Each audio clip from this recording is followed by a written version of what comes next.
Acist is a medical device company. We primarily design and develop injection systems for delivering contrast. Acist has revenues of approximately $100 million.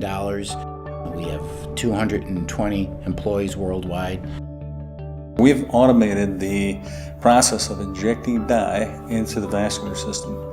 That allows physicians to visualize anatomies in order to do therapeutic solutions. Since 1998, we've performed over 10 million procedures. Our key customers are the physicians and clinical technicians that use our product on a day in and day out basis. Where our efficiency really comes from is how do you get that new solution in front of that physician? How do you get it there quick? The FDM process allows us to develop machines and design that overall solution very quickly. It's a world of difference between machining versus something that you can print in a day. When we bought into the FDM technology, we never pigeonholed ourselves into a particular arena. We like to use it for everything. We do it for functional testing, we use it for making fixtures. We're also looking at using it in some end-use parts and some products. We use this technology for production parts. The CTA is a lower pressure injector. We're going through a product update, but we're really looking at producing maybe the first production run using the FDM process. It makes a great substrate for the process and for the parts. It also allows us to really do some design for manufacturing and eliminate a lot of pieces. You can reduce part count by putting complexity into one part.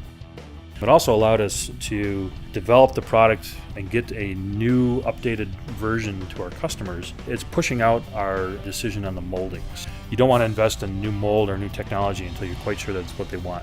This is a truly just-in-time, on-demand inventory. If 3 years from now, the customer that bought the machine, they say, hey, we dropped it, and they want that replacement part.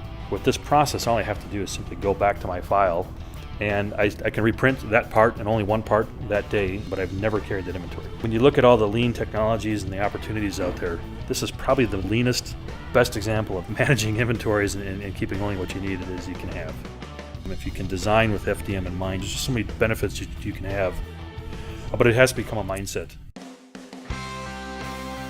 What the FDM technology allows you to do is it really allows you to put a plastics manufacturing center inside of a lab, and it allows you to make any geometry out of any file, and you're never stuck with one design. I think it facilitates the creative process. It really has changed the whole industry significantly as far as how long it takes to get products to market. It kind of changes the dynamic, and it really sort of upsets the traditional manufacturing world. And if you've got the right volume and the right product, FDM can solve a lot of problems.